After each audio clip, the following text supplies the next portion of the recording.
I'm Queen Shanshan, and this is a broadcast podcast.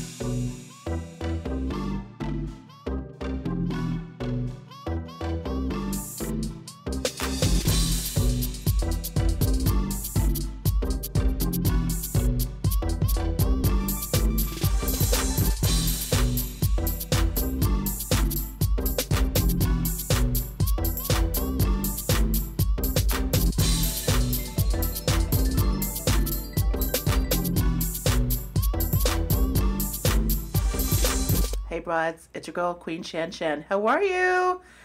We are back with another great show, and it's another doozy. It's going to be probably an emotional doozy, because we have tonight Paige Rhodes, King.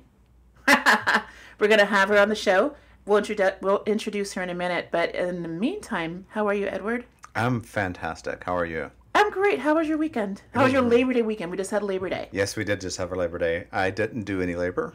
You didn't do labor? Me either. Went down to Huntington Beach to my friend's beach house and stayed in the guest house for 3 nights. Sweet. Sat on the couch, binge watched Killing Eve. I have never watched that show. Has our guest seen it? I have not. Paige, you got to get it together. Is it that real quick. good? Yeah. It's so good. And Queen Shanshan, get it together. Well, mine, I'm going to just keep my story short.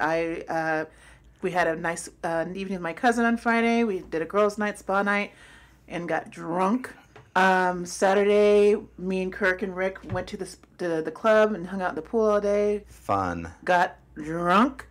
Sunday, not the nightclub, but like the day club. The right? day club is It's a day swim club that I'm a part of. A social club, the Griffin Club in Beverly Hills.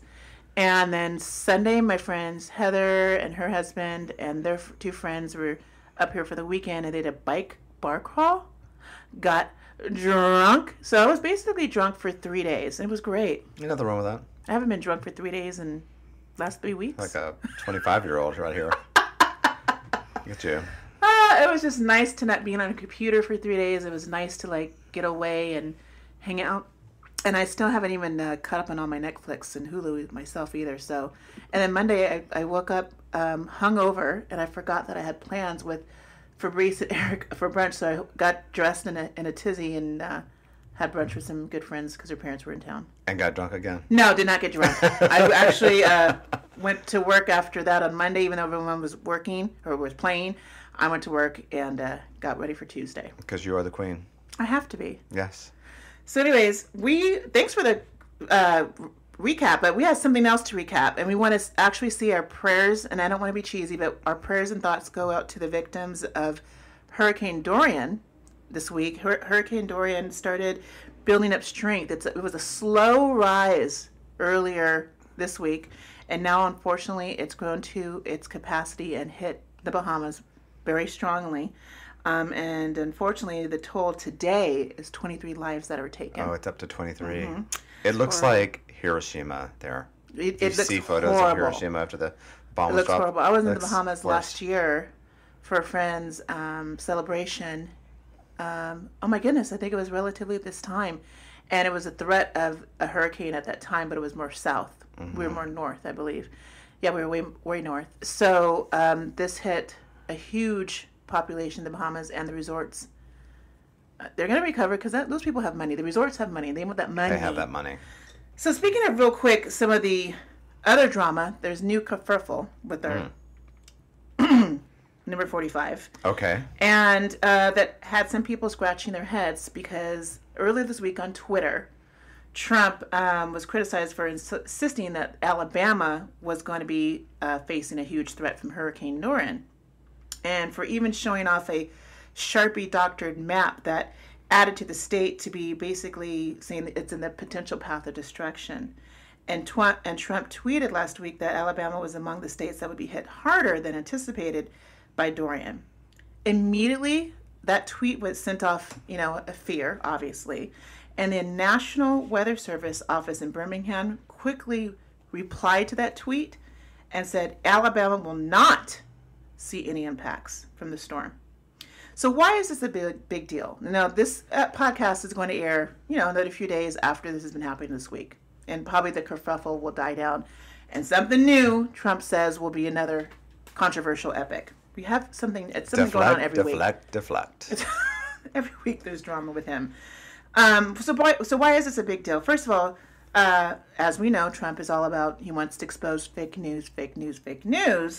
But he created this fake news by declaring that Alabama was in the storm's path.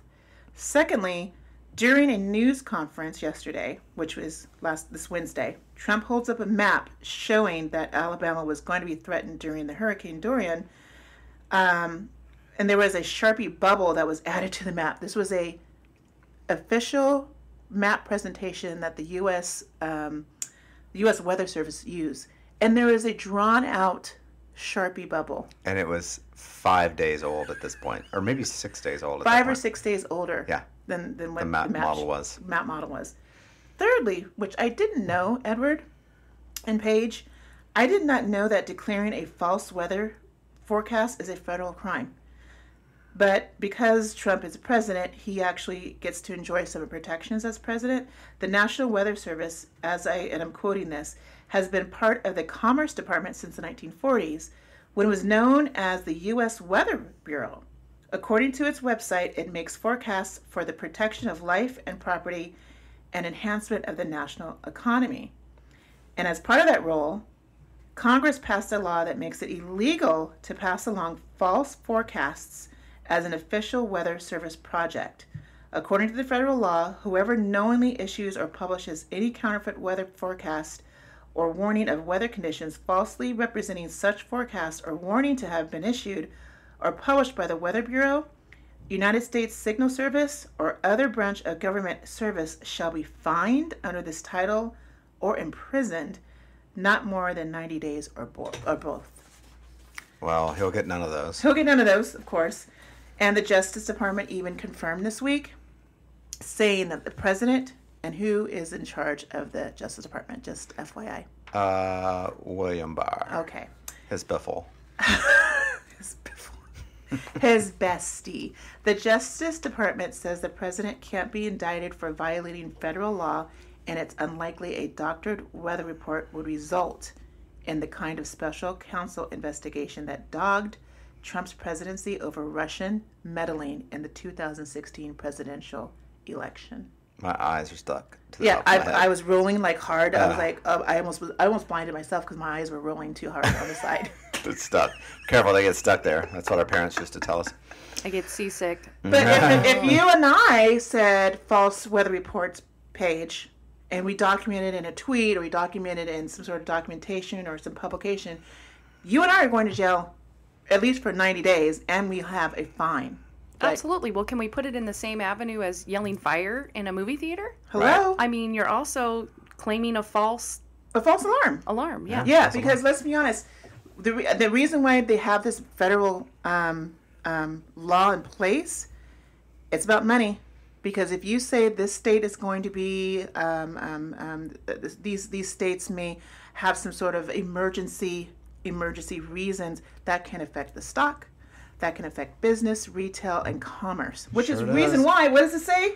Backed up by the Commerce Department since the 1940s. For sure. What is commerce? Business. Money. What is business? It's money, baby. Anyways, let's take a break before we really get in trouble after these words from our dear sponsors. Oh, I'm in a food coma right now. I am so stuffed. Oh, me too. Ma's Italian Kitchen, you did it again. Edward, what did you have for dinner tonight? Oh, I had pasta primavera with peas and mushrooms and Alfredo sauce, girl. Delicious. I had linguine, fresh chopped clams with garlic and pecorino cheese. Ah, it was so good. Heavenly. Ma's Italian Kitchen, you did it again. They can be reached at 818-567-2288 or order online at masitaliankitchen.com. Hunty. Time for dessert. Hi, Paige. Hi, Shan. Are you so excited? I am. We're so happy you're you're so here. interesting and so, I feel like I'm in the now. You are in the now, girl. Podcast. I mean, You are in the now. People are going to want to know, who is Paige Rhodes King? Who are you? I'm a mom. I'm a wife, and I'm a sister, and a daughter, and I'm a queen. Yeah, I got some of those. And, just living life. Why did you want to be on the show? Because I think that there are misconceptions about being a parent of a disabled person. He's an adult now. I always say child, but, started He's off an as adult. kid. Yeah. He's an adult. We're going to get into that in a couple minutes, but I want to I'm going to actually explain how I know you. I know you through our good friends, Tana and Cece. And I've known them for over 20 years, and I met you through osmosis, basically. Yeah. Through us having gatherings, gatherings. We went to, obviously, Tana's celebration years ago. Prince hung out. Concerts, that's right. And we had the love of Prince that brought us all together as well. We adore that man so much. The Purple God. I actually raised a question about that last week with Jamal. There was, 4 people in the musical history that hit the hardest. Prince, Michael Jackson, Aretha Franklin, and Whitney. Who hit you the hardest when they passed? Emotionally. Prince, for sure. Yeah. And David Bowie. David Bowie? Really? You love David Bowie? Why do you like him? I like his music. And I liked how he was just always David Bowie. I really relate to that. Just somebody being...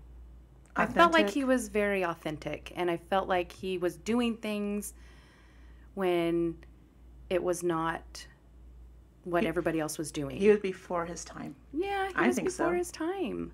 I'm an 80s girl, 90s girl, so at that time, David Bowie was huge with China Girl. He was huge with Dance the Streets with Jamal, my goodness, Jamal. With, my goodness, what's wrong with me? The lead singer of the Rolling Stones. Mick Jagger. He obviously sang and worked with Queen, all these. So I didn't really know him in the 60s and 70s portion of his life, but I really gained a lot of respect for him when I was growing up in his art. He was an artist. He was a true artist. Very unusual man. That's what I think was, like, the thing that I picked out was that he was unique, in his delivery, right, in his, the way he presented himself, and all of that. I find it very refreshing. Growing up, when you were you're from Carlsbad, right? No. Where are you from originally? Upland. Okay, so what were you doing in Carlsbad? Were you just hung out? I just lived there for a minute. Oh, you lived there in Carlsbad. So you're originally born and raised in Upland. Yeah. Okay. You're an IE girl like me. Yep. I wasn't born in Avolio, Rancho Cucamonga, but I was raised in Rancho Cucamonga since I was 6 years old, so I knew the area very well. But you lived in Carlsbad, and you dated, and you found out you were pregnant. Yes. We're going to get into it. You Yeah. found out you were pregnant. You were 20 years old. Yes. How did you find out you were pregnant? Just by taking a test, or? No, I went to the doctor for another reason, thinking that I had something else going on. And then the doctor just kind of said, have you always had this mass in your stomach? And, no. So, well, I think we might need to take a pregnancy test. And then it came back positive. So then that's pretty much how I found out. How long were you along if you had a mass in your stomach? Didn't know at that point. Oh, really? It was one of those things where they said, okay, so you're pregnant, so now we just start lining you up with appointments to get to that point. It's like, okay, well, now you need to go get with a gynecologist and an obstetrician, and, So all of that was going to be happening. This was like going to a urgent care like thing because I thought I had a bladder infection, Right. So. What was your reaction when you found out you were pregnant?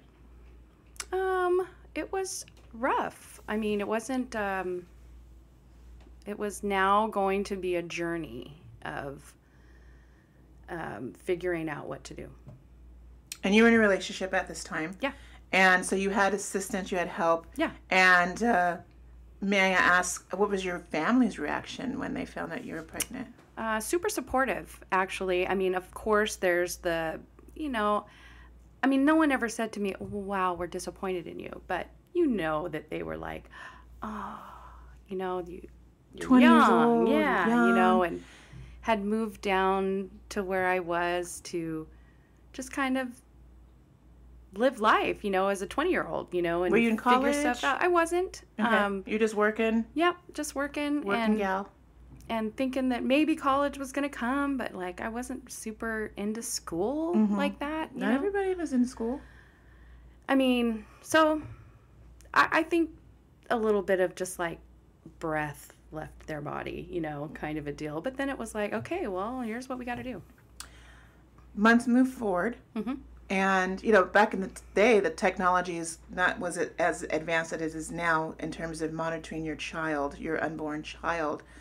Were there any type of signals to indicate that your unborn child may have some symptoms, some irregularities, some possibilities of having, and we'll get into obviously more what actually would happen during your birth.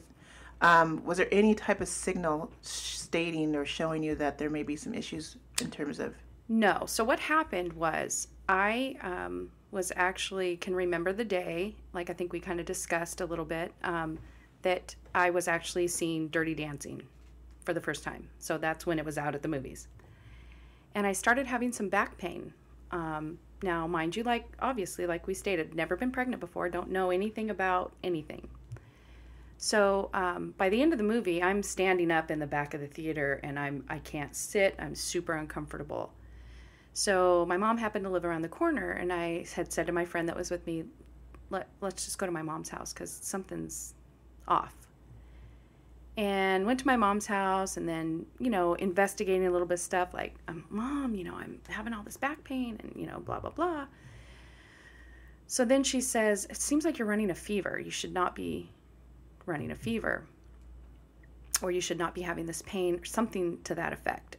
We need to go to the doctor. So we go to the doctor, we get in there, and they just start saying that, we think you're dehydrated. So let's hydrate you back up and everything will be fine and we'll send you home. And basically that's what happened. They said you were dehydrated. They put, started me on an IV. I was there a few hours and I went home. So that was the only time that I had anything odd happen. A week later, I was delivering. And how far along were you? And how many weeks were you pregnant? I was 27 weeks. 27 weeks. Wow. What's the normal pregnancy? 38 weeks? So you were 10 weeks before, 10 or 11 weeks before your due date. Yeah. So this is roughly October 87? No, this is December. December 87. Yeah. Okay. December. And it was the 29th of December. Actually, it was probably like the 28th of December. And kind of the same thing started happening again. I wasn't having pain, but I wasn't feeling good. And that's when the fever came in, I believe. And my mom said, you shouldn't be running a fever when you're pregnant. We need to get you to the hospital. Something's up. So get me to the hospital. I pretty much, I guess, passed out in the doctor's office by the time they got me there. They wheeled me in a wheelchair because I wasn't walking right or didn't feel like I had the energy or whatever it was. And then started hooking me, then I wake up and I'm kind of like in their mom's like, oh, they're going to take you over here and they're going to put you in a room and you're going to stay and blah, blah, blah. And they're hooking me up to all kinds of monitors. I guess they're the monitors. I find out all of this later that the monitors were like making sure I wasn't in labor. So I had like this big thing wrapped around my stomach. But the back pain was actually labor, but they weren't checking for back labor. They were checking for front labor. So this whole time, I guess I actually am in labor. Okay. And they can't figure out why. Plus, in the meantime, they're taking blood, trying to figure out why I'm running a fever. So doctors come in and do the whole, vaginal check. And, wow, you're dilated already 5-6 centimeters. We can't stop it at this point. You're going to deliver, this baby. And then they prepare you for, it's going to be a preemie, obviously. So get ready for maybe like a pound, Oh, pound and a half, something like that. Low birth All weight. of this kind of stuff. And so they're trying to prepare you. And delivery happens. And You had a C-section, or was it vaginally? No, vaginal. Really? Okay. With nothing, because they didn't know what was going to be wrong with him. So they can't chance me having any kind of drugs in my system. No Oh my epidural. God. Nothing. Completely natural. So you had to push Because premature. they didn't want to add to whatever was going to... They knew that he obviously was going to have some issues coming out that early. Yeah. So nothing, which was fine. I don't even remember it, to be honest, that much, The pain. Yeah, any of it. I That's remember them wheeling me in. And Funny, a lot of women who have, even my mother, I was natural. I was birthed natural.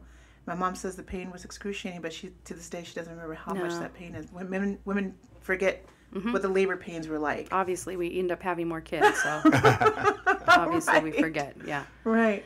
So then they start telling you that he actually weighs 2 pounds and 8 ounces, so that's a good thing. And they're just kind of dealing with both of us separately, because he's got to then go to the neonatal intensive care. Well, I mean, then they came and told me that it was a boy, and all of that kind of stuff. And I'm sure there was other things that I was told that was happening, but, I'm super sick. Blood work's coming back, and I'm finding out that I have E. coli bacteria. Wow. So I was going, and I probably had it when I was there the week prior.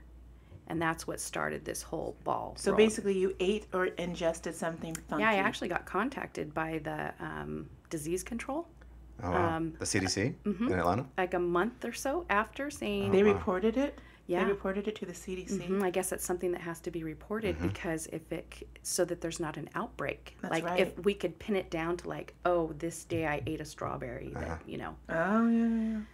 Then they want to know where that strawberry came from, Right. that kind of stuff. Right. So I was actually contacted by them, and but they don't really know how. That you had the E. coli. Yeah, but Pierce started growing out the same cultures that I did. Once they got him settled and into the neonatal intensive care, they were taking blood from him too, and that is why he was forced out. My body just took over and knew that if he had stayed, he would have had full-blown E. coli. And So your body pushed him out prematurely to save his life? To try to save him, yeah. That is Oh my God, that's a our bodies miracle. are amazing. Yeah. Was he crying during his birth? Did he cry? remember. You don't remember if the doctor spanked him at that time? No, I don't remember. You don't remember if that happened? Everything was just so hurried to get him out and get to see what was. I mean, there was neonatologists in the delivery room. Wow. After he was born, doctors and nurses are taking care of both of you. You're separated. What happens next in terms of them telling you what was going on with Pierce? Well, I would get updates every day. I called. There was 2 doctors that came up every day from the neonatology, unit, and they would tell me what they were doing with him. I was too sick to go down to visit, so that would have been parents and my parents. You couldn't see your own child? No, I was You too couldn't sick. see him for how many days?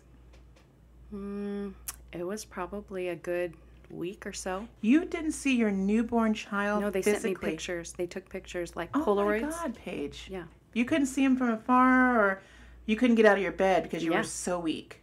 Mm-hmm. So you were Because super that's a sick. whole nother story about me. Being sick. Yeah.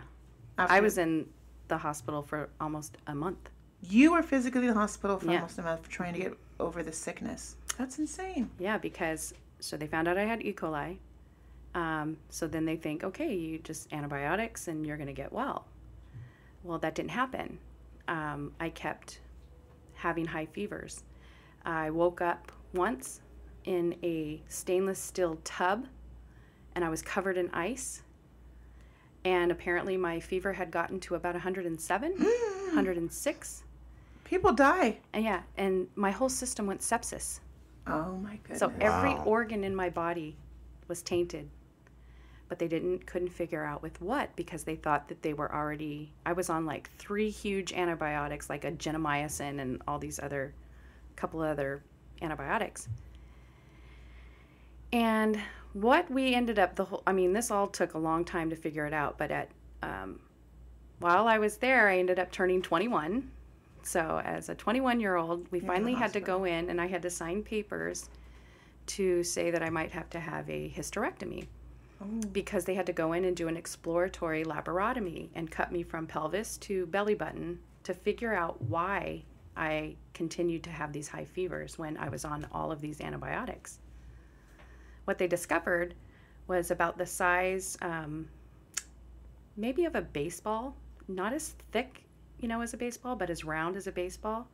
Piece of placenta material had gotten wedged and lodged on the outside of my uterus, and pieces of it were breaking off and then getting into my bloodstream and making my fever spike. Get out of here.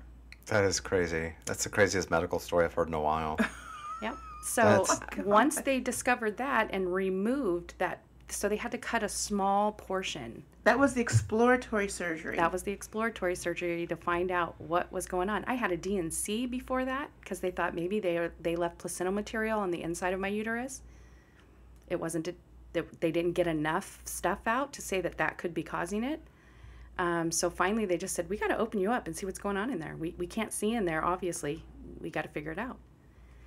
And they opened me up and they see this blob of infection. They cut it off. It was attached to my uterus.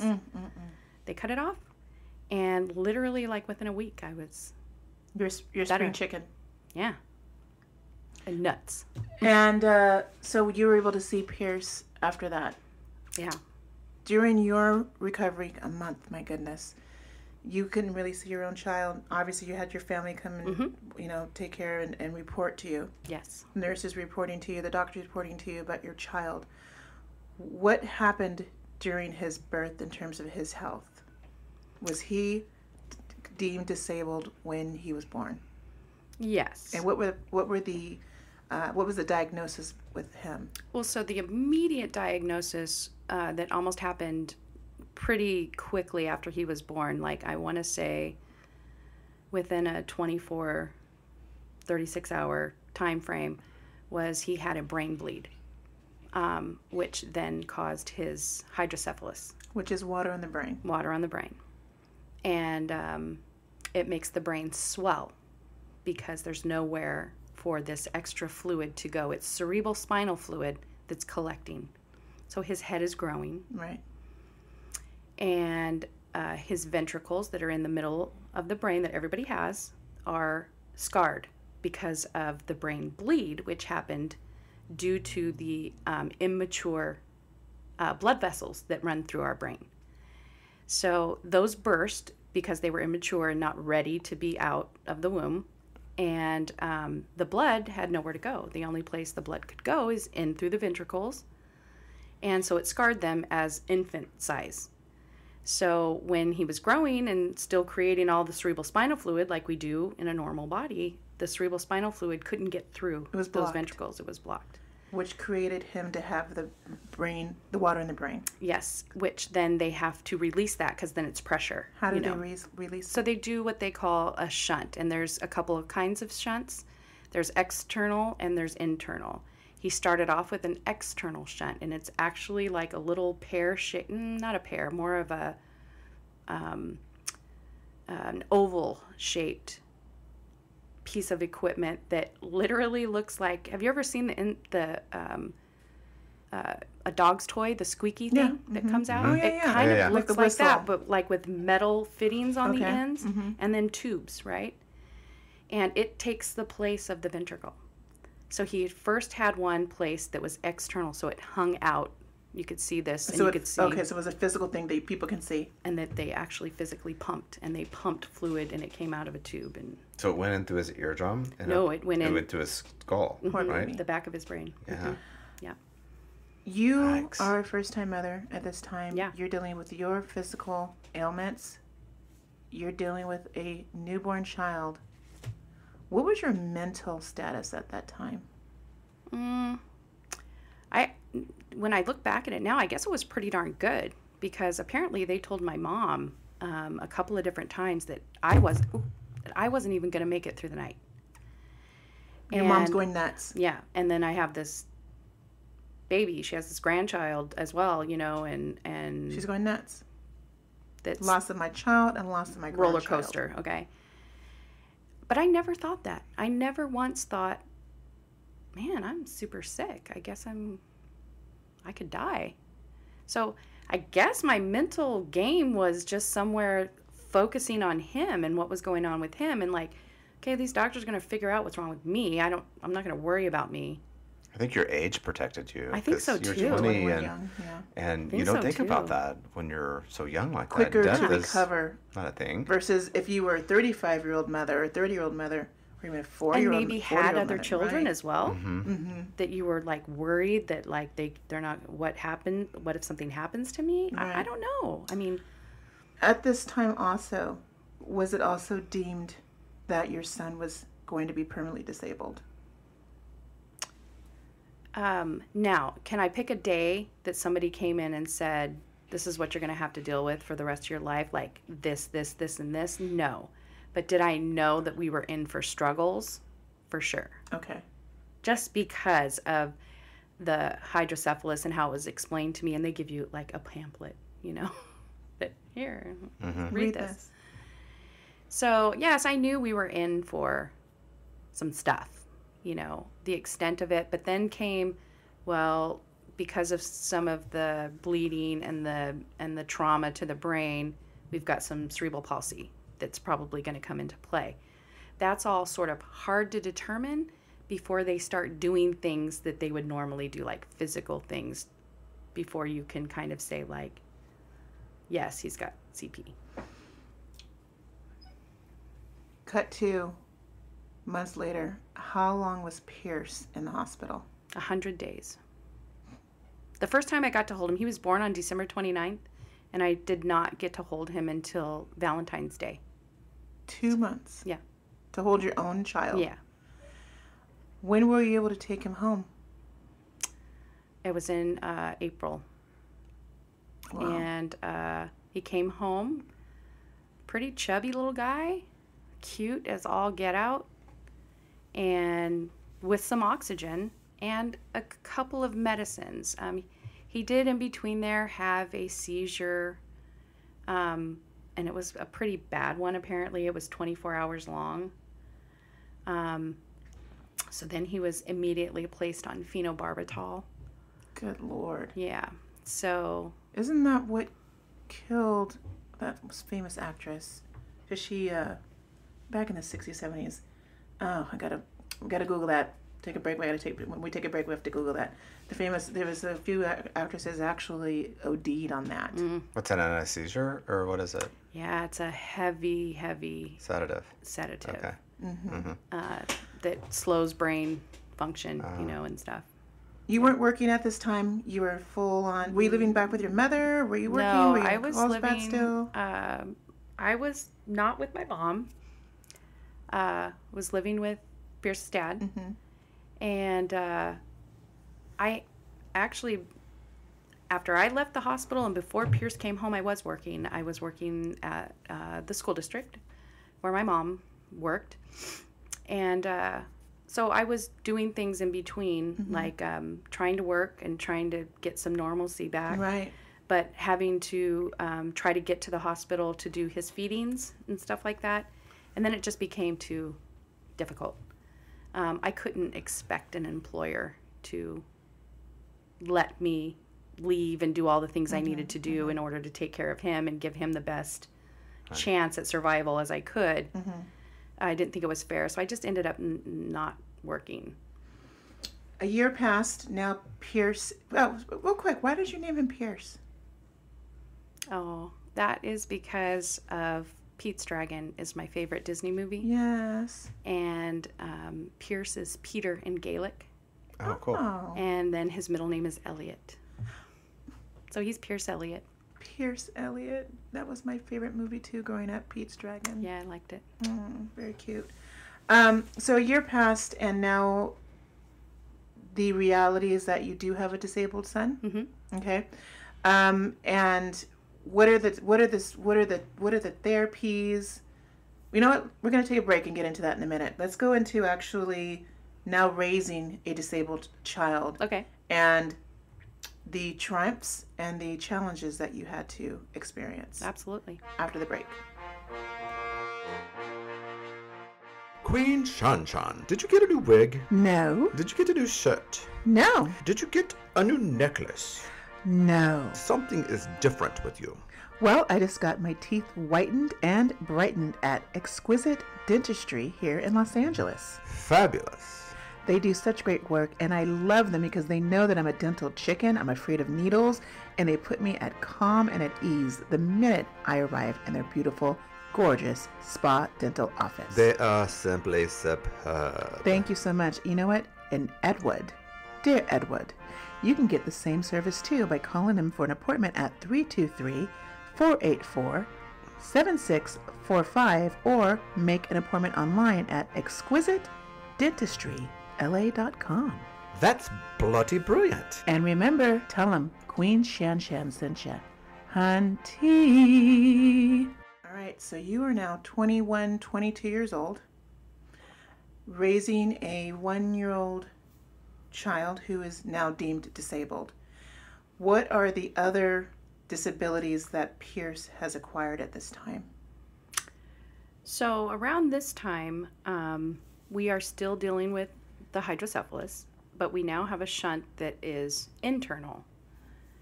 And I think that was the scariest thing because it's in the brain, and the brain is like the unknown ocean that we, To this day, it's like outer space. Yeah. Now it's inner space. And we know that there's cerebral palsy going to happen as well. We just don't see a lot of the symptoms of that yet, or else I'm ignoring them, or I don't know what to look for. I don't really know. I did know that like 1.5-year-olds can be walking, and those kinds of things, and that wasn't going to happen for him, but it was okay. It was fine. Was he never going to walk? No, it's just that everything, they just told me that everything's going to be delayed. I just knew that it's okay if he wasn't, because if it's going to happen, everything will be delayed. Let's encompass the word everything. Walking, talking, eating on the zone, Yes. comprehensive, learning. Well, even like eating, even in like solid food. Correct. That's delayed. It'll be later in Yeah. his life because he was mostly on liquids for a long time. Mm-hmm. Were you nursing him? No, I could not. You could not nurse him. No. Why is that? Because I was sick and my milk was tainted. Oh my goodness. So, Tainted for the. Oh my goodness. yeah. Did that hurt you? Did you want to nurse him? Did you want to breastfeed him? I did because I knew that it would have been the best thing, Yeah. even if it wasn't actual physical contact. Yeah. Which would have been, It's so amazing. yeah, it would have been awesome. Completely off the cuff. Yeah. What do you think of today's mothers who don't want to breastfeed their child? Oh, it's all relative, honey. I think I believe in empowering a mom. However, a mom needs to be empowered. If she chooses to bottle feed, 100% stand behind that. If she chooses to breastfeed, 100% stand behind that. It's all about a choice. Preach. Love I that. love her. Mm-hmm. Love you. All about a choice. It's all about, because you don't want to force people to do anything. Hello. What was the state that just passed abortion, or states that are passing abortion? Alabama or Alabama, I don't know if was it's- it Tennessee don't quote as me well? on that. I don't really know. It's ridiculous. It's Yeah. Arkansas. Is I it Is it believe. Arkansas? Yeah. But I don't know. Alabama? But anyways, so we knew that there was going to be delays. I think my focus at that time when he was that little was just getting him to gain weight. I really wanted him off the phenobarbital. Yes. I felt like I had a zombie kid, Oh. so He didn't cry. He didn't whine. He was yeah, just not, like a. not really. He was and just existing. Oh. I felt like that, and I felt that there was so much more there. I could see it, like in his eyeballs, This word I'm going to use may be offensive to most women or most people who have disabled children, but I'm going to ask it because a lot of people ask it. Yeah. Did you feel that you didn't have a normal child? That word normal strikes a chord with a lot of people. Oh, look, I'm going to be 100% honest here. That word constantly used. I never took it negative, but there would be times where I would use it with like those finger, quotation marks around fingers. it. Like, yeah. Because we weren't normal. I mean, it wasn't normal what we were going through. None of it. None of it was normal. None of it. Normal mothers weren't taking their 1.5-year-old to see neonatologists, or first-time moms weren't having a baby being forced out of their body by E. coli. Correct. Let's start there, because that is I've never even heard of such thing. And having to navigate the medical system of, well, we happen to have Kaiser, which I'm grateful for. I know there can be all kinds of arguments about Kaiser. I know. Kaiser is very controversial in my family. It is, and people want to make drama where they want to make drama, but I credit Kaiser with saving Pierce's life. I feel like they put forth so much effort, and did everything and anything that they could to save that guy. And he's here, So is it have other people had different, situations happen at Kaiser? Sure, but mine is... You are grateful for Kaiser Permanente. Yes. And then going back to saying the word normal, it's not normal for a child to be on phenobarbital for over 1.5 years as well. Right. Do you think that aided in his health, or do you think that made it worse? You're using the word health. In terms of development. Thank you. Developing your child. I think that he was put on phenobarbital as a precautionary thing because they didn't want him to seize. They didn't want him to have any more seizures. Right. But what I kept asking was, how do we know if he's going to have a seizure or not ever again if he's on phenobarbital for the rest of his life? So I probably did something that, if there's any people in the medical profession that end up listening to this, are going to gasp about. I started weaning Pierce off the phenobarbital on my own. I'm gasping. Wow. So, and is it a pill, or how do you? No, it was liquid. It's liquid. So it's an injection. Is it an injection? So no, oral. Oh. So the little syringes that they give you, and he was on like 0.5 milligrams. So it was a pretty low amount, I guess. But it's a pretty super drug. So any amount is not small amount goes a long way. So how they have the little lines that are like little, I'm just going to say like little millimeter lines or whatever. I don't really know what they are. I just started every week doing it, one of those tiny lines. Taking it down a notch. Less. And then finally he was off of it. And without knowing, that the doctor knowing? Right. Oh my goodness. You go. Did you tell your doctor later on? Was he mad at you, or she mad at you? I got in trouble. Chastised. But so then the appointment that we had with the neonatologist and the neurologist was the one that was the phenobarbital person. And she said, how's it doing with the, and I said, well, to be 100% clear and honest here, I weaned him off, and he's now taking none and has not had any for a month. She's like the opposite of Dee Dee from The Act. The Act? I thought we talked about that last week. The TV show on Hulu, The Act, with you don't know. It's a blank. The Act? Never mind. Okay.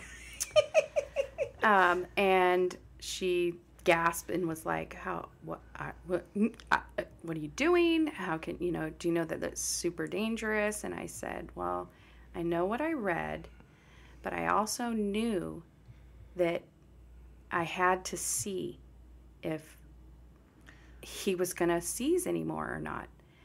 And I said, no one else was willing to figure that out for me. No one else was willing to wean him off of it to see if we were going to have any seizures or not. What if it would have backfired on you, Paige? Then I would have been the first one to say I made a mistake. But what if we were now still today on phenobarbital? Oh, what if I had a zombie kid and still to this day? How old is Pierce now? 32. Okay. Whew. Mom Okay, knows so best. you get Moms have chest. feelings, though, right? Right, You right. know what's up with your kid. So after a month of no seizures, then Yeah. they're like, "Well, keep monitoring your child. That's fine. You were chastised. You were spanked. You were verbally spanked." And then they said, "Well, then really monitor him now." Okay. They showed me the signs that I need to look for with the seizure, which I had already known and read, and was literally like a magnifying glass watching my kid, you know. Okay, so now let's cut to a little And bit. never, ever has he had a seizure or to this taken day? Since he was phenobarbital. year ever again. old? Yep. Wow. That's awesome. After 1 year. He took one to That's awesome. 1 year. That Woo. is great. You know what reminds me of that story, Lorenzo's Oil, that movie? It's actually based on a true story. Yeah, it was a Right. good With movie. Susan Sarandon and Bill, Paxton? no. I don't remember. Anyway, Susan I know Sarandon this- was in it. this- the The movie. other older veteran actor who's an alcoholic who's, what's his name? We'll figure it out. We've got to edit that. Blah, blah, blah. The last names aren't coming tonight. They're just not. They're not here for us. Anyways, that whole story, Lorenzo's Oils, that she had to find a cure Yeah. for her son and her husband, and they fought tooth and nail. There was some improvement, but whatever that their son was going through wasn't a cure. But the point is that you love your son, and you wanted to do as much as you can possibly to make him better. So now let's cut to a few more years. Pierce is now 6, 7, 8, 9 years old. He's now he's a kid. Yeah. Is he walking?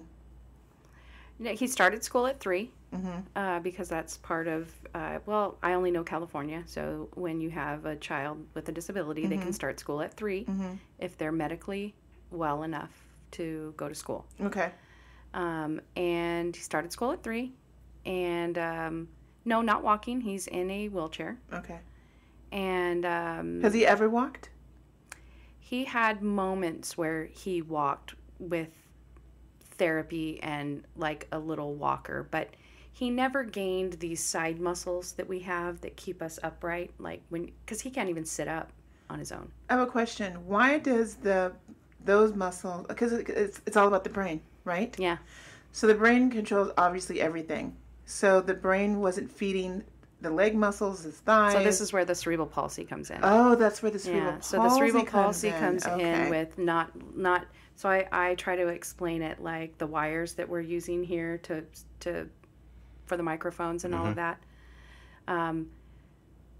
Pierce's brain and all of that area is okay. We're not talking about a perfect brain, but it's okay.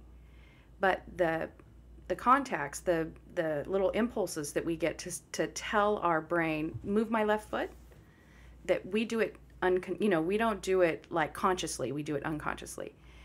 Somewhere along the line, those impulses are being shot off into nowhere land. So they're never making it to the brain. So the brain never gets the message to move the muscle, basically. Wow. What about talking? Yeah, that came. It came at home. He would say he was intubated for so long, meaning like with oxygen tubes and stuff like that. He did have some scarring on his esophagus and all of that. So he kind of did a whisper kind of a talk, for a while. But it kind of exploded when he started school. Kind of like a normal kid that's 5 that has basically all the terms that you use at home and stuff, but then when they go to school, wow. Real quick, you were married at this time. Yeah. You weren't a single mother. You had, that's what I wanted to ask you. While you were taking care of your first child, you had 2 other children. Yeah, I did. When did you have your second child? When Pierce was 3. Okay. And that was my daughter, Taylor. Got it. She was born in 90. June of 90. And then That's when I graduated. 14 months later, I had my son, Wade. And he were was you born in 91. scared having your second child? Did you think it might happen again? I didn't because we call it young and dumb, or whatever. But because the reason that he was premature was because of an infection that I had, I never thought that it was going to happen to my other kids. And I'm just not of that brain of thinking that that I need to have perfect kids anyways. So even if it was something that was deemed genetic, I mean, I probably would have had more kids anyways. Really? Yeah. Okay. We're going to get into your train of thought and the positive road you've been taking on this than most women who have had disabled children. There was an article I emailed you to read, and it was the article was called "A Disabled Child is a Disabled Family," and it was this woman who had a blog about her raising. She has 2 children who were, I think, autistic, and that title, even me, I was a little offended by that, and because she was saying how, yes, she's had the, taking the kids on her daily hospital walks taking the kids on their daily hospital visits or doctor visits. And, she was talking about making cookies, and she couldn't make the cookies, or making a cake because one child was okay and the other child was having a fit. And that comes along with having an autistic child. Autism is a behavioral disability, not a mental disability. But she also was speaking about how she couldn't travel, and she had to make a travel date. It'd have to be, reserve a wheelchair for one of her children, and the other child had to be basically tethered. I felt for her because I felt that her life was lost. She didn't have a social life. It was always about her children. She's married. And one thing I don't want to use the word is pity for people who have disabled children. But when I do see a mother or a father at an amusement park or a park or at a grocery store, and they're coping with their disabled children, my heart does sink. And do people pity you sometimes? Or do you get a pitiful look sometimes, Paige, when you're out in public with Pierce, and he's he's an adult now, and he's in a wheelchair, and he's not, he doesn't speak like you and I. He can't walk. He can talk, right? Yeah. And he loves to sing, and he loves to dance, and everything. Sweat. Do you still get people saying, what happened to your child? Do you get people actually coming up to you? I don't get people coming up to me and asking that, but you get a lot of stares. There's a lot of walking and looking, the side looking, and then they'll turn around to look, that kind of a thing. It had happened in the past when he was much younger. And we had people say, I had an older woman, I say old lady, older woman one time say to me in a grocery store, I was holding him and he had oxygen. And so I was pulling an oxygen tank and I was holding him and I was at the grocery store. And she said, "Oh, my Lord, what have you done to that child?" And I turned to her. It was just one of those days where I was like, "Oh, I'm not." What have you done to that child? Yeah. And I turned to her and I said, "Oh, I hit him in the head with a baseball bat." And I turned back around and stood in line and just, because you get people making 3-second analysis on your parenting, when you're in a grocery store. They don't know what happened prior. They don't know what's going to happen, And then when, I'm trying to get services for him or whatever, the assumption is always, so they're filling out paperwork. And this is like social workers and, people in the system, or whatever. So what kind of drugs were you on when you had him? Mm-hmm. Oh, my God. And that's the constant. Mm-hmm. I had one of his teachers asked me that one time. So it's obvious he was a drug baby. What, are you clean now? That kind of stuff. Goodness gracious. And it's like, that's their assumption that this is what happened because unfortunately the mass of his disabled children are linked to drug or alcohol abuse from their mothers. I don't know what those stats are, but I would probably beg to differ that it's most of them. You think it's not? I work in the social services scene, and so I see. I think those are the ones we hear about the most. Because I work in it. A lot of my clients work in it. So you're right. Maybe I shouldn't make that assumption. I need to research that. But what I see personally is children who are physically disabled were due to mothers who were drug addicts, Well, mind you, back then, what was that? Was the 90s, right? Right, That was smokers. crack babies. Yeah, it was okay at that time. biggest Yeah, thing. right. But before the 90s, it was still okay to smoke when you're Yeah, pregnant. it's crack babies Oh, yeah. heaven, you know. So yeah, Yeah. I get it, but it's still, that just puts you in that whole cookie cutter whole thing that everybody's just the same, and that's not true. You know, there are different reasons for disabilities, and you already live as a parent of a child with a disability in the land of guilt. Yes. It's never going to go away. Yes. So, Speaking of your great perspective that you have, because you always had a great perspective. When you were going through, you're now Pierce again is 32. How old is Pierce? 32. 32 years old. Did you go through therapy groups? Did you go through therapists during this time to help? It was recommended to me to go to some groups, you know, to be with like people that were of the same, you know, going through the same issues, you know, and all of that. And I was excited to take that journey into those types of things and maybe figure out how to do some networking, you know, and stuff like that. And this is going to be something that some people are going to say that I'm not being kind about maybe or whatever, but I thought it was just rooms full of whiners and woe-is me's. Because you thought it was a blessing. I thought that what was going to happen was I was going to be in this room with all of these other parents that were just so focused on finding the best things and avenues. And I'm literally talking about things. I'm talking about, what kind of stroller should I get? But these were people, it's my fault my son and daughter And I am like this. not saying that there's not a need for that, because some people need a safe place to say those kinds of things. That's just not where I was. So I always said, thank God me, not why me. Say that again, please. Thank God me, not why me. Because I had a great support system. I had a great family. I felt like I had enough smarts and gumption to figure out as best I could, you know, things for him and try to help him, you know, the best way that I could. Obviously, I have a big mouth, you know, and honey, you say your and piece, that kind of honey. stuff. So I felt like, you know, I'm gonna be that mama bear. You know, I'm gonna do this. You know, and I'm not gonna take crumbs. Again, you thought it was a blessing. You thought, well, you still do. You still believe in your heart. So that's why. Let's go back to that article. You yes, asked talk me about to the read article. it. What is your opinion about that article? My opinion of that article is that mom's world. And maybe other moms' worlds as well. We're dealing with different disabilities. Right. I can't speak on hers.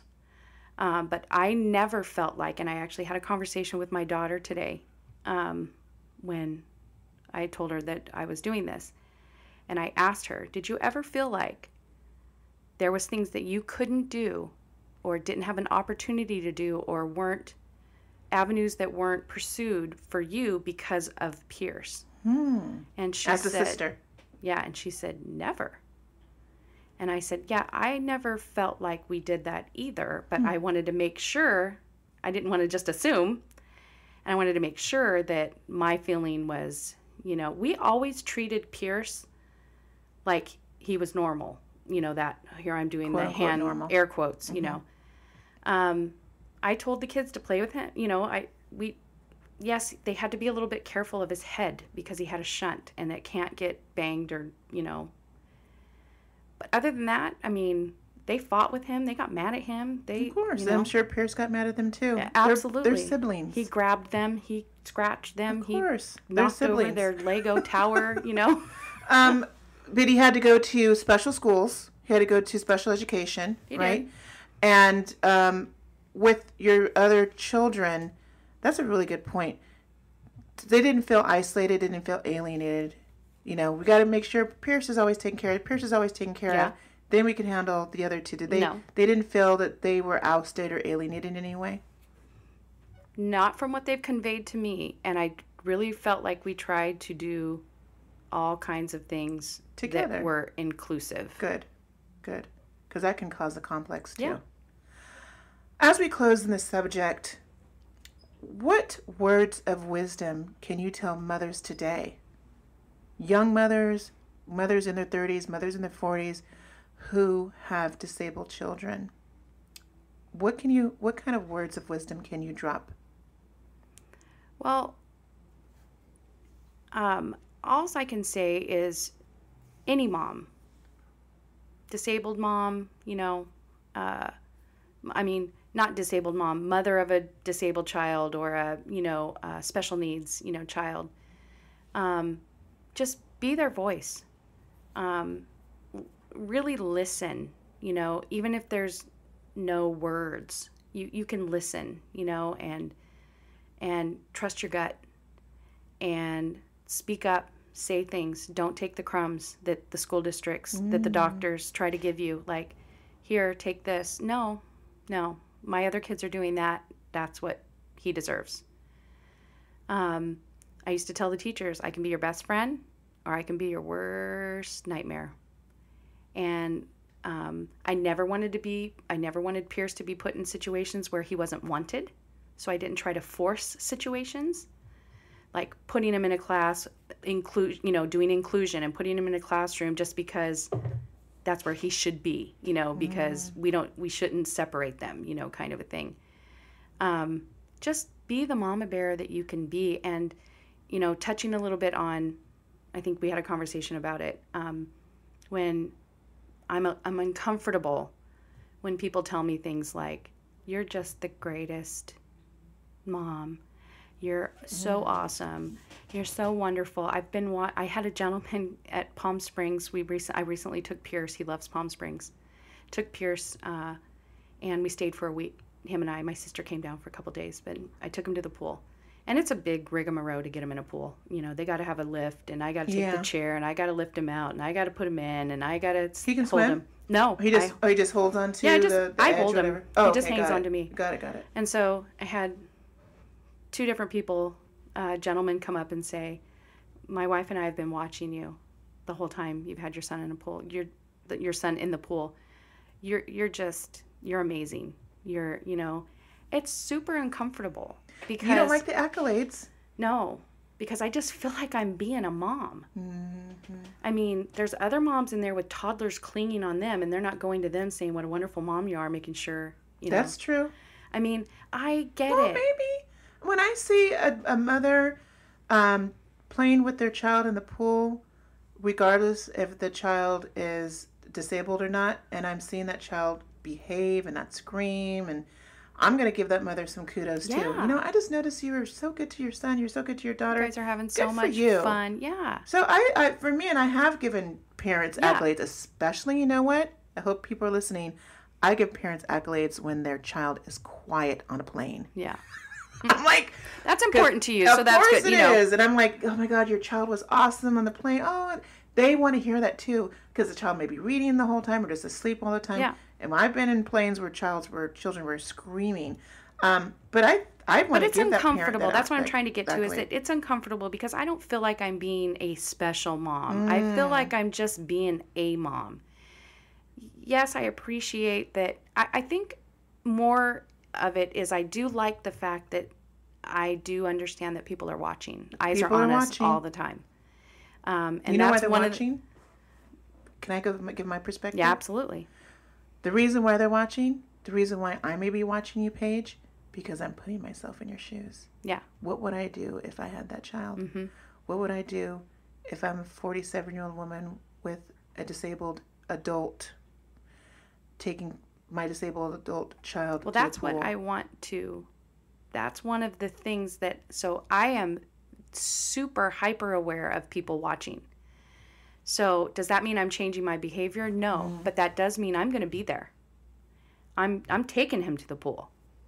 I'm going to put him out in the public because people sit there and, with this having separate schools and having separate things, and stuff like that for him to go to. That doesn't help everybody to understand that they just want to be treated like everybody else, Right. Yeah, we might have a little tweaks here and there, just like everybody else does. You might be vegan, so you're not going to go to freaking, Burger King maybe, unless they have like they got the wonderful Impossible new Burger now. Impossible Burger. But, I just want, so yes, if you're looking and you're saying that because I'm being an example, and Pierce is being example and held to a, a standard of, look, she still takes him out. She still, that I'll take all day long, because it's always been told all the way through Pierce being in school and all of that is how we can help him, how we can send him to therapy, and how we can do that. And what I used to try to reiterate at the end of these IEP meetings that you have that go in about your child with a disability, because you're going to have different goals and objectives for their educational process. They would tell me I would sit for however long it was, an hour, hour and a half, and listen to all his goals and objectives that he didn't meet, and them telling me that, oh, he's 9, but he's like an 18-month-old when he puts a puzzle together, or, when he's sorting, or when he's whatever. And so at the end, I'd always say, okay, so I listened to your hour and a half or your hour of you telling me all the things that my son can't do. So now you guys get to sit for another hour and listen to all the things that my son can do. And because he is just as much of a teacher, oh my goodness, than he is a learner. Preach, Paige. And so just because he doesn't look the same as you and I, when he comes into a room, see, when Pierce gets rolled into a room, he's already discounted 50%.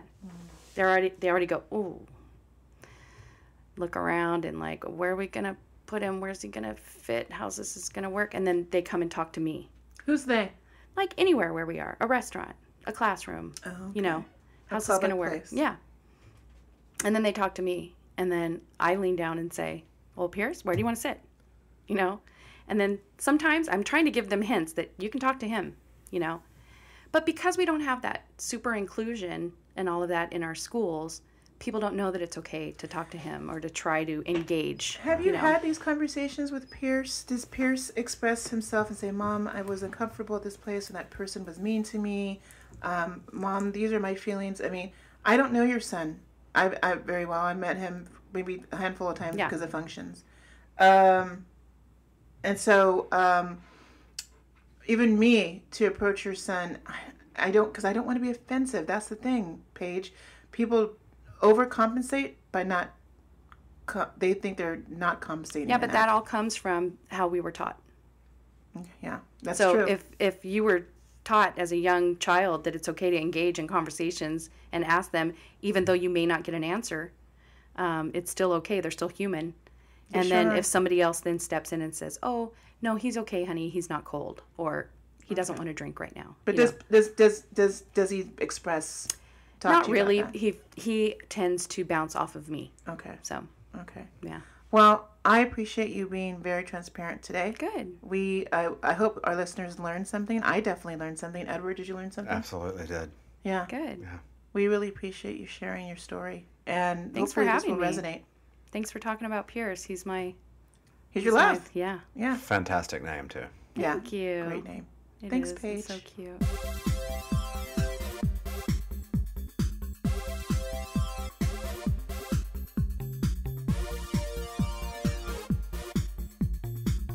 Paige, you recently had a great summer vacation with your family. Yeah. And you were gone for a whole month. Yeah. We love to talk about travel on the show. Okay.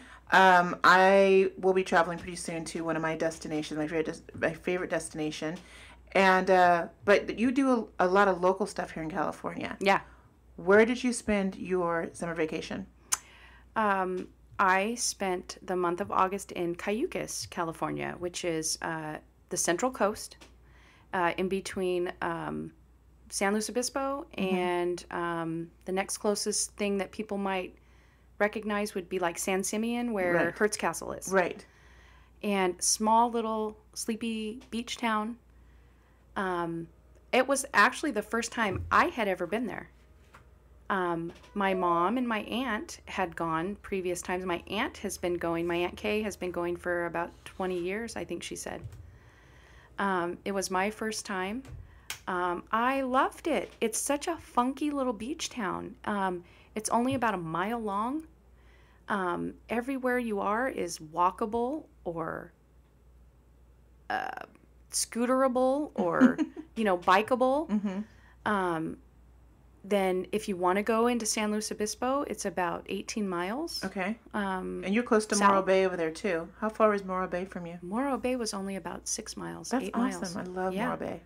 And we found some great food. There's Taco Temple that's up there. It's awesome food. Their lemon cheesecake. Oh my God, I can't even believe I'm talking about it. The restaurant called Taco Temple? Taco Temple. Okay, well, we got to email this to Taco It is Temple. so good. They could be a sponsor. And for then the show. there's Rhodes that's in downtown Cayucas, and they have smoked fish tacos. And then the everybody loves the brown butter cookie company, and it's there. And there's also one in Paso Robles. Okay. And so you're only about like another 17 miles or something to Paso Robles as well, That's which right. has tons of wineries. We love that. My aunt took me to Dow Winery, and Hoity-toity. Yeah, highfalutin. Highfalutin. Dow, as in the Dow family? Or? Yes, Oh, apparently. No, it's hoity-toity then. But the most beautiful view. I kind of didn't want to go. She's like, come on, pull in here, go, drive up. And I'm like, Because you're not a wine I drinker. am not. Absolutely am not. It's fermented fruit as far as I'm concerned.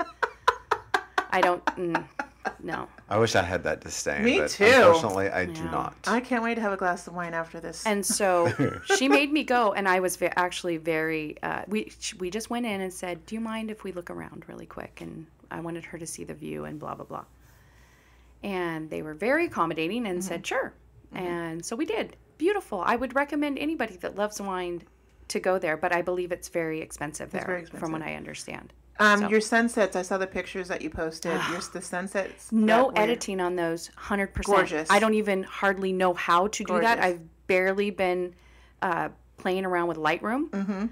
So, but none of that was. So basically, highly recommend Cayucas. But Central it's Coast. not. I don't recommend Cayucas if you think you're going to be at Newport Beach and you're going to Right, be it's not a laying party out. town. It's a sleepy town. It's a Everyone goes to sleepy bed town, probably around and 8 o'clock, 9 there's- o'clock at night. But like, I mean, you drive up the Central Coast a little ways north, and we sat and watched the elephant seals that are protected, and they're just hilarious and funny, and they smell, and but like, they're just right there.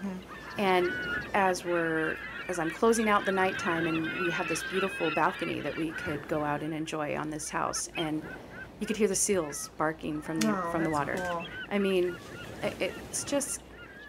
It was breathtaking. And there's so many little funky, cute little old hotels. There's probably 9 that you could stay in, when Yeah. you're there. And super I'm ready cute. to go. That's cute. Let's So- go this weekend. Highly, Oh. let's go. Let's go. Let's do I'm it. not kidding. Thank you for recommending that because Yeah. we want people to realize there's other places to go. You don't need to go to Super cool. Turkey, Egypt, to Greece. You can go, if you're in Yes. California, take advantage of the coastal. And let me just, and it's an affordable trip. can I add something to the whole, since this was about people with, my son with disabilities? They're a Rotary Club there that these older women that we met run, have 2 beach wheelchairs that they let you use for free. Oh. You just call a number, and I think my aunt called like the city hall, and then she found out, they gave her another number, and you just call and say, we'd like to use a beach wheelchair on this particular day, and you meet a lady at a little Rotary Club, and they get it out of this little shed, and you take it and use it, and they just kind of take your name and your phone number. Well, We after- literally had it almost the entire month. After the show, obviously, can you give me that information so I can put it in the liner notes and give them Yes, a I'll get it shout out from on my the aunt. website Yes. and a shout out on we can put a shout out on Instagram for But them they as well. just let you use it for no, it's not rental fee, it's not anything. Awesome. And I don't think the vacation would have been the same for us had we not had those beach That's chairs wonderful. at our use, at our, I'm glad that was accessible to you. Yeah. Great. Well, thanks for sharing your You're vacation.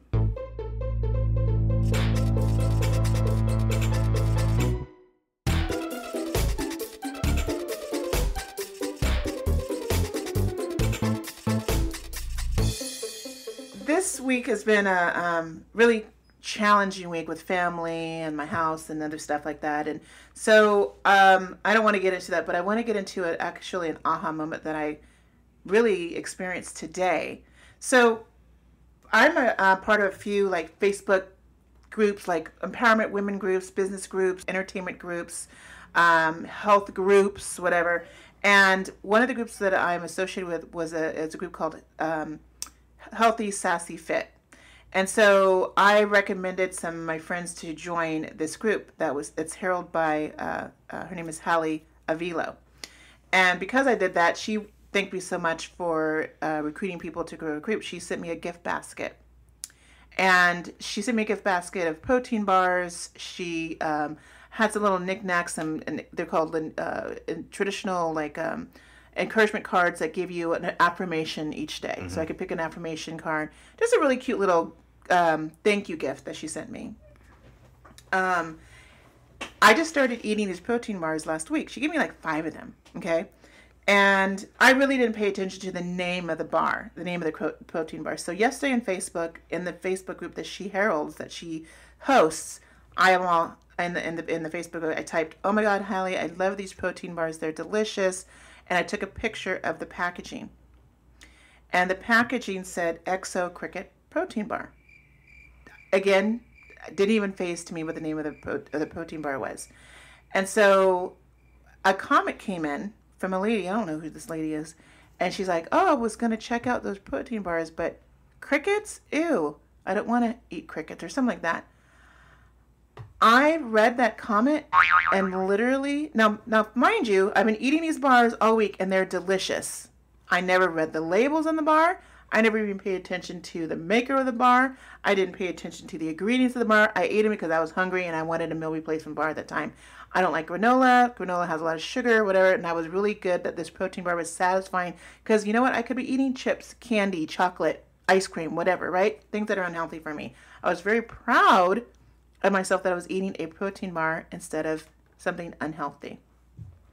When I read that comment of that lady, my complete outlook was shot to the door. And I started to feel nauseated because I just realized I was eating a protein bar with crickets in it. So I get the package and I'm like, "Shannon, you're eating a freaking protein bar with crickets in it."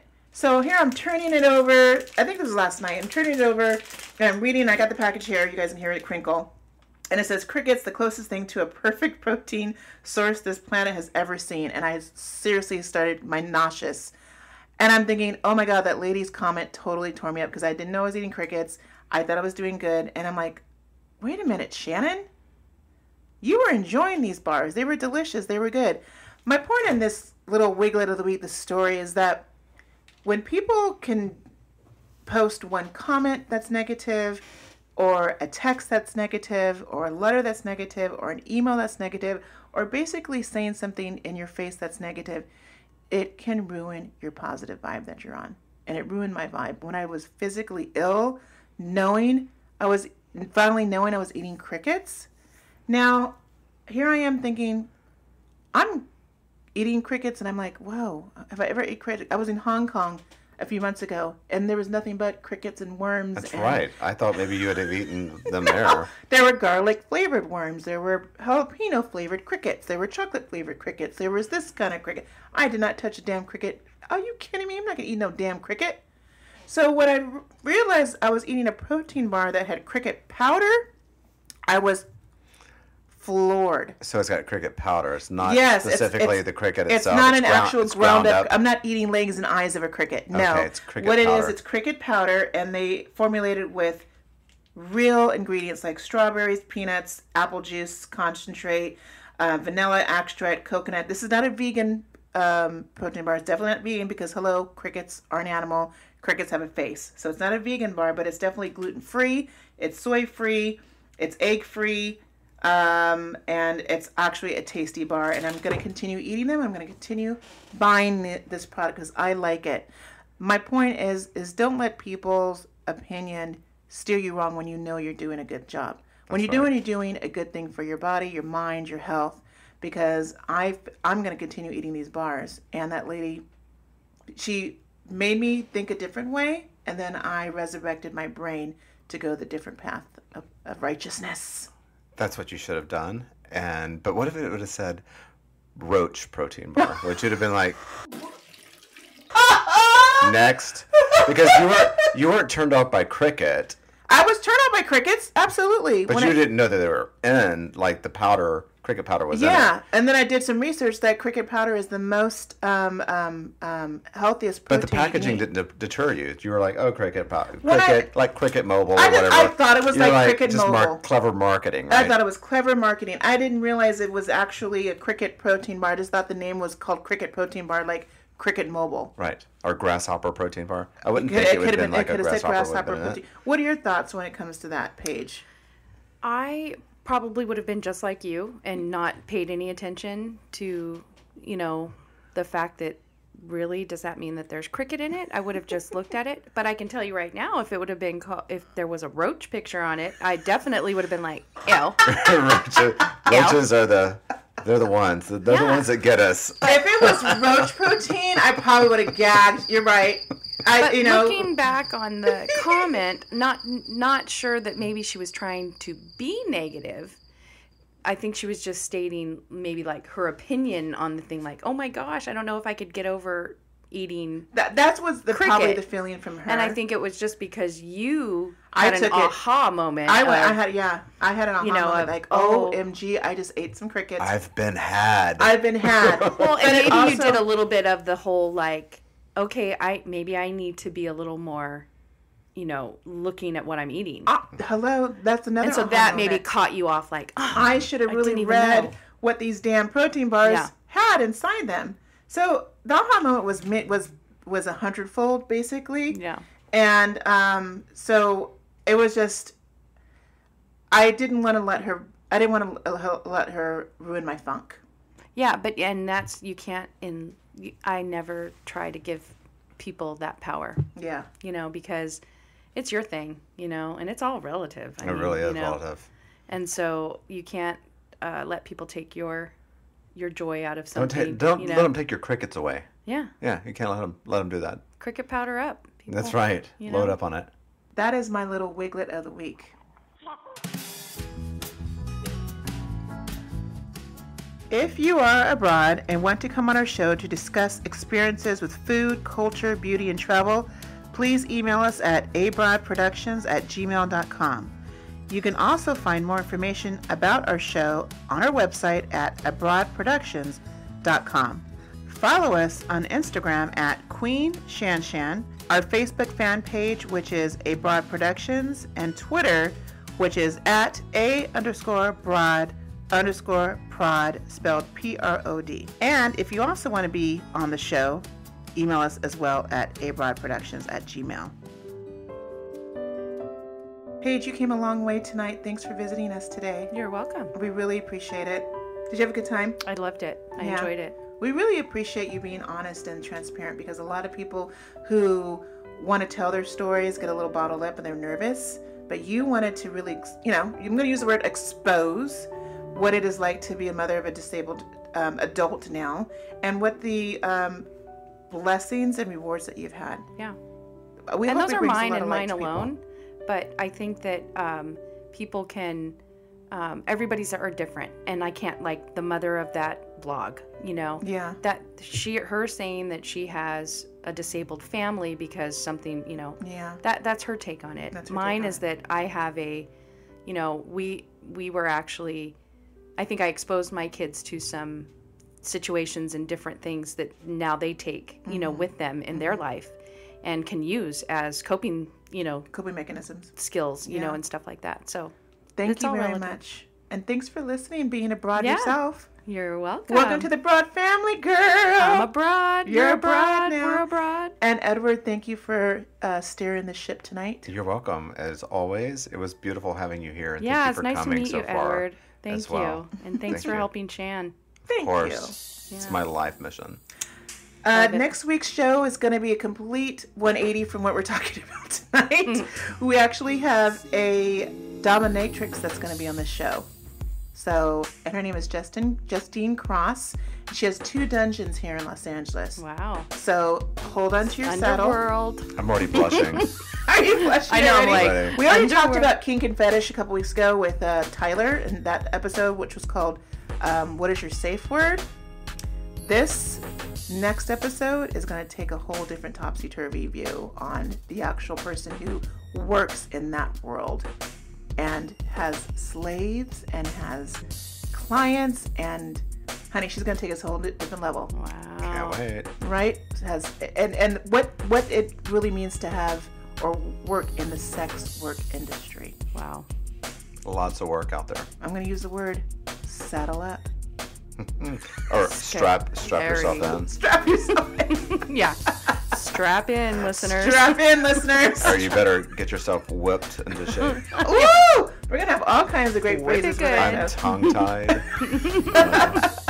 I could go on and on. So stay tuned for that show, and it's going to be amazing. So, as always, I'm Queen Shanshan, and thank you for listening to Abroad.